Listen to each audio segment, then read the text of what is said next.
وكل عام عدايا مدين صلاة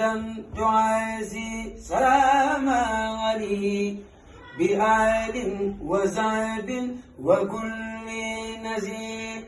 عديم سلام على المرتجى وصلوا عليه صلاة النزول فإني أصلي عليه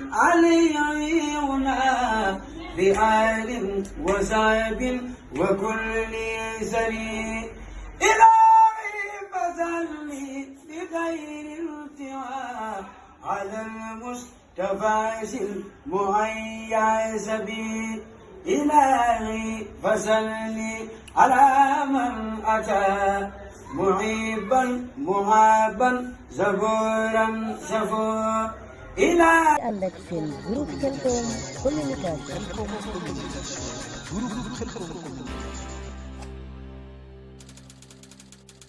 bul fàtte abonné sa groupe Khelcom communication te bës cloche bi vidéo bu ñëw mën a yomb ci yow nga mën koo suivre.